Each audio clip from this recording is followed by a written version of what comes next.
हाय मित्रांनो, आजची कहाणी खूपच रोमँटिक आहे. कहाणीचा पूर्ण आनंद घेण्यासाठी कृपया शेवटपर्यंत थांबा. प्रकाशने टीव्ही बंद केला आणि झोपण्याचा प्रयत्न केला. थोड्या वेळाने झोप यायला सुरुवात झाली, पण अजून पूर्णपणे डोळे लागले नव्हते. तेवढ्यात अचानक प्रकाश दचकून उठला. डोळे उघडले तर पाहिले की खाटेजवळ कोणीतरी उभे आहे. कोण आहे? घाबरटपणे प्रकाशच्या तोंडून निघाले. मी आहे काका. मी कोण? अरे यार काका, मी राधिका आहे, ती म्हणाली. राधिका, तू या वेळी इथे काय करत आहेस? प्रकाशने विचारले. काका, मला माझ्या खोलीत झोप येत नाहीये. मला खूप भीती वाटते. मी तिथे एकटी झोपू शकत नाही, राधिका म्हणाली. राधिका बेटा, वेडी होऊ नकोस. जा तुझ्या खोलीत, तुला आपोआप झोप येईल, प्रकाश म्हणाला. नाही काका, मला भीती वाटते. मी इथेच झोपणार तुमच्या जवळ, असे म्हणून ती प्रकाशच्या जवळ खाटेवर झोपली. प्रकाशच्या श्वासांचा वेग अचानक वाढला. तो खाटेच्या एका कोपऱ्यात सरकला. घाबरटपणे त्याची अवस्था बिकट झाली होती. त्याने राधिकाकडे पाहून म्हणाला, कृपया राधिका, हे चुकीचे आहे. आपली संस्कृती याला परवानगी देत नाही. किमान आपल्या दोघांमधील वयाचा फरक तरी पाहा. मी तुझ्या वडिलांच्या वयाचा आहे. राधिकानेही बाजू बदलली आणि प्रकाशला एकदम चिकटून म्हणाली, अरे काका, कृपया मला निरर्थक गोष्टी समजावू नका. तुम्हाला समजत नसेल तर मी सांगते. आता काळ खूप पुढे गेला आहे. ज्याला भूक लागते आणि तो जेवत नाही, तो वेडा आहे. कृपया माझे ऐक, बेटा.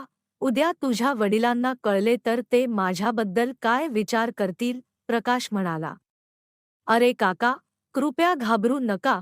कोणालाही काही कळणार नाही. जे होतं ते होऊ द्या ना, आणि जे होतं ते चांगल्यासाठीच होतं. जिथे प्रेम फुलतं, तिथे वयाचा हिशेब ठेवला जात नाही. आजकाल काळ खूप बदलला आहे. अचानक तिने आपली बंद मूठ प्रकाशकडे पुढे केली. प्रकाशने विचारले, हे काय आहे? राधिकाने उत्तर दिले, काका, ही तुमची औषधं आहेत, जी मी आज सकाळी मेडिकल शॉपमधून घेतली होती. असे म्हणून तिने मूठ उघडली. त्यात एक पॅकेट होते. हे पाहून प्रकाशचे डोळे आश्चर्याने विस्फारले. त्याला समजले की खरंच काळ बदलला आहे. शेवटी तोही माणूसच होता ना. मग प्रकाशनेही नव्या काळासमोर गुडघे टेकले आणि पुढच्याच क्षणी त्याने हात पुढे करून राधिकाला जवळ घेतले. हाय मित्रांनो, तुम्हा सर्वांचे आमच्या चॅनेलवर स्वागत आहे. या चॅनेलवर तुम्हाला खूपच रोमँटिक कहाण्या ऐकायला मिळतील. जर तुम्ही चॅनेलवर नवीन असाल तर कृपया चॅनेल सबस्क्राईब करा आणि व्हिडिओला लाईक करा. तर चला, कहाणी सुरू करूया. प्रकाश आपला मित्र विजयकडे लंडनला येऊन 1 महिना झाला होता. दोघेही बालपणीचे पक्के मित्र होते. दरम्यान, विजयला दुबईत काही काम होते, म्हणून त्याने आपली मुलगी राधिका प्रकाशकडे सोडून एका आठवड्यासाठी दुबईला गेला. आता राधिका आणि प्रकाश घरी एकटेच होते. मग दोघांनी बाहेर फिरायचे ठरवले. लंडनच्या चमचमणाऱ्या रस्त्यांवरून गाडी पुढे सरकत होती. प्रकाश गाडी चालवताना हिंदी चित्रपटातील एक गाणे गुणगुणत होता, तर राधिका त्याच्या बाजूच्या सीटवर शांतपणे बसून त्याच्याकडे टक लावून पाहत होती. गाडी जेव्हा शहरातील गर्दीच्या बाजारातून गेली, तेव्हा राधिकाने प्रकाशकडे एक नजर टाकली आणि म्हणाली, काका, जर कुठे मेडिकल शॉप दिसली तर गाडी बाजूला करून थांबवा. मला औषध घ्यायचं आहे. प्रकाशच्या चेहऱ्यावर आश्चर्य दिसले. का? काय झालं? तुझी तब्येत तर ठीक आहे ना? त्याने विचारले. हो काका, माझी तब्येत ठीक आहे, राधिका म्हणाली.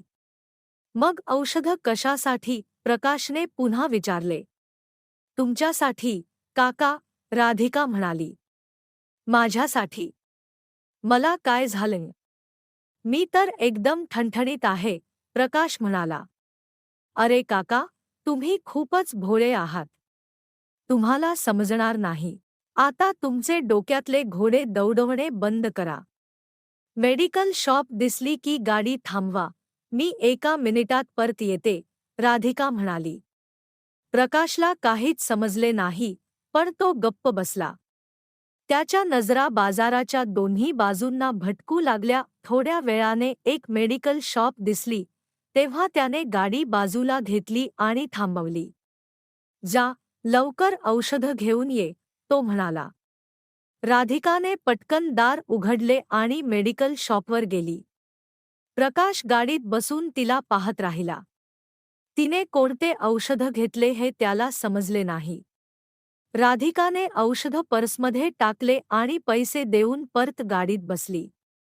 काका, काम झालं, आता घरी चला, ती म्हणाली. प्रकाशला काहीच समजले नाही. त्याने गाडी गिअरमध्ये टाकली आणि गाडी हवेशी बोलू लागली. गाडी चालवताना त्याने राधिकाकडे एक नजर टाकली. आज तिच्यात काहीतरी बदल जाणवत होता. 1 महिन्यापूर्वी जेव्हा तो लंडनला आला होता, तेव्हाची राधिका आणि आजची राधिका यात जमीन-अस्मानाचा फरक होता. काही दिवसांपूर्वी सकाळी प्रकाश घाईघाईत बाथरूममध्ये गेला होता, तेव्हा त्याच्या पायाखालची जमीनच सरकली होती. तिथे राधिका आधीपासूनच आंघोळ करत होती आणि तिच्या अंगावर एकही कपडा नव्हता.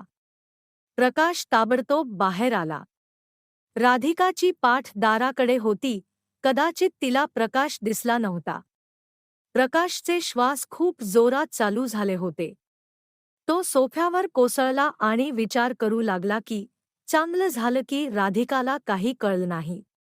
पण यात चूक तर राधिकाचीच होती. तिने आतून दार बंद करायला हवं होतं.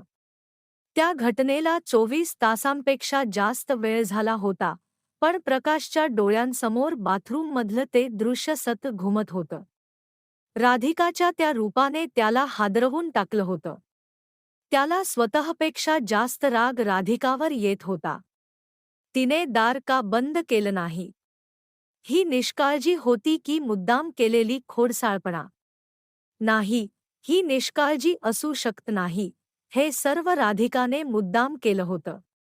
चांगलं होईल जर विजय लवकर परत आला तर, असे विचार करत तो बालपणीच्या आठवणींमध्ये हरवला. प्रकाश आणि विजय बालपणीचे मित्र होते.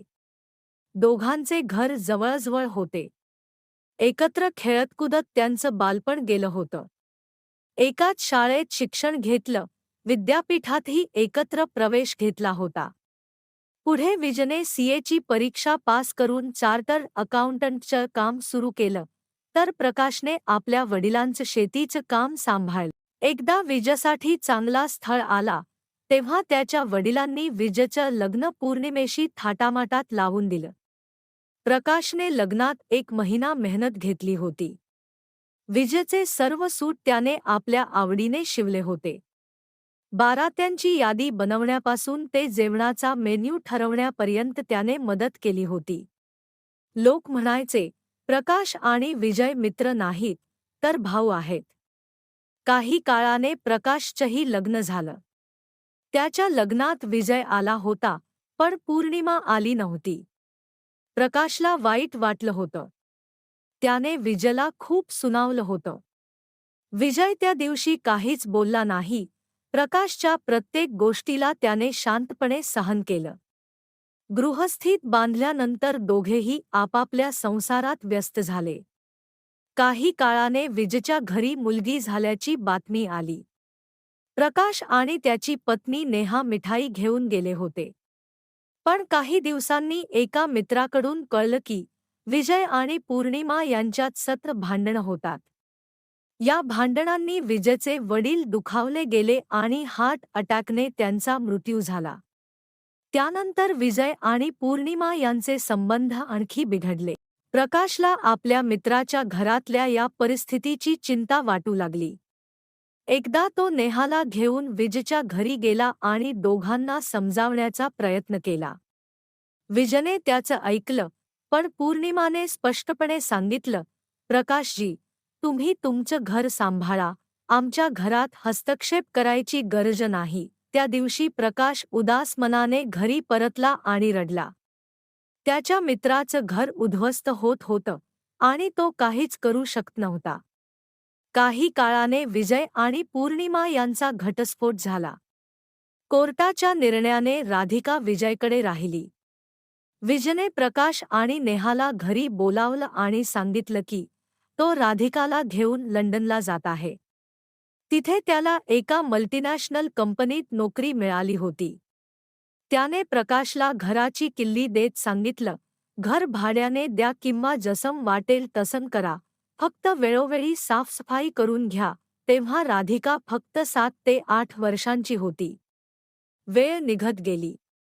प्रकाशच्या आयुष्यात सर्व काही ठीक चाललं होतं.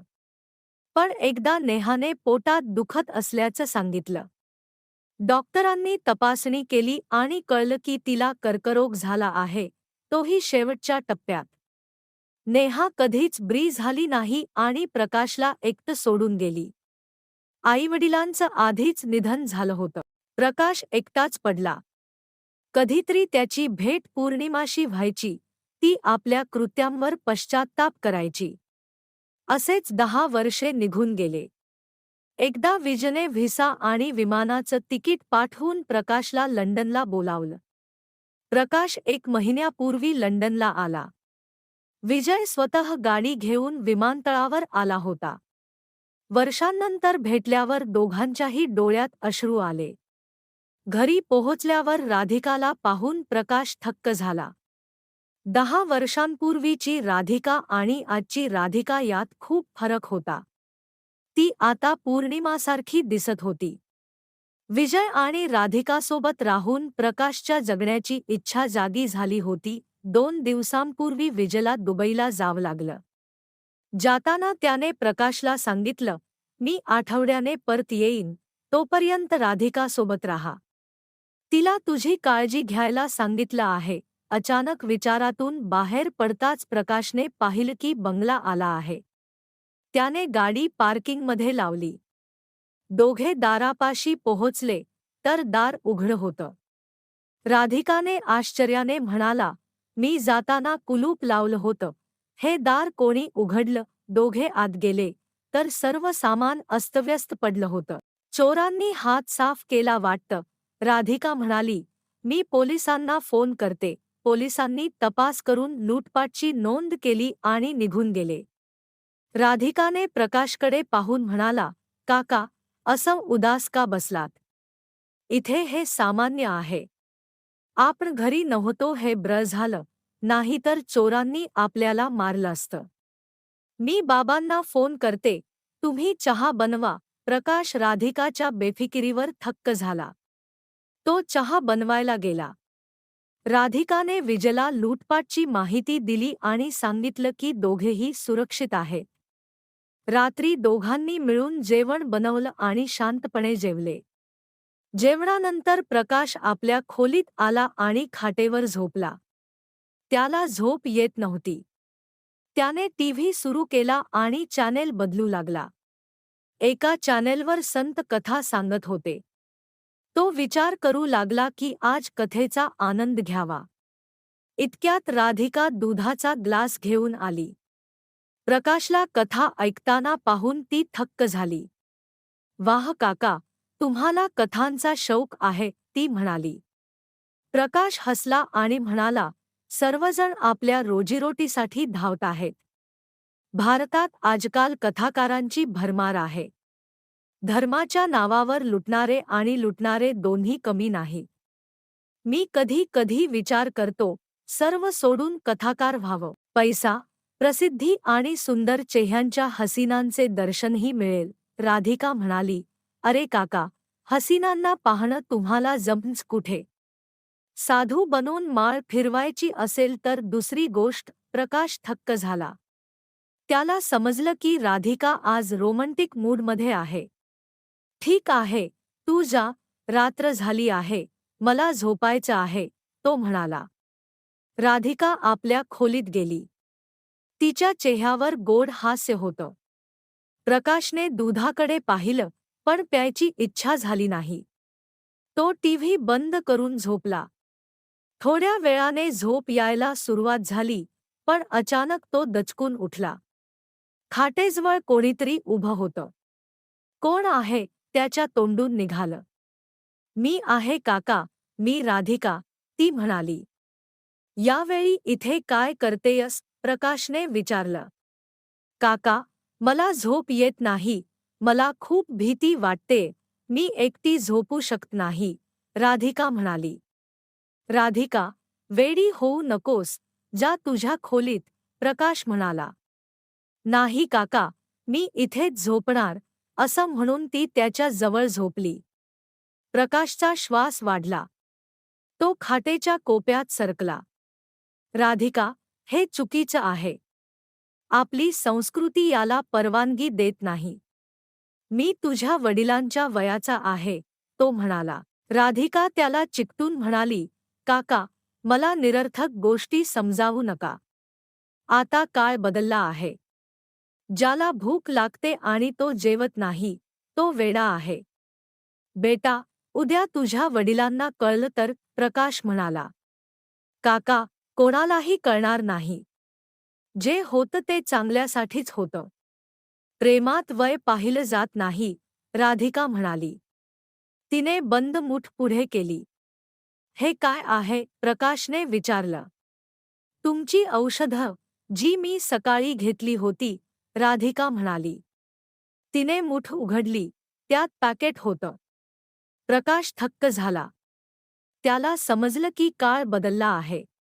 शेवटी त्यानेही हात पुढे केला आणि राधिकाला जवळ घेतलं. त्या रात्री दोघांनी सर्व मर्यादा बाजूला ठेवून आपल्या इच्छा पूर्ण केल्या. मित्रांनो, तुम्हाला काय वाटतं? यात चूक कोणाची होती? राधिकाची, प्रकाशची की विजयची? तुमचे मत आम्हाला कमेंटमध्ये सांगा. व्हिडिओ आवडला तर लाईक, शेअर आणि सबस्क्राईब करा. धन्यवाद.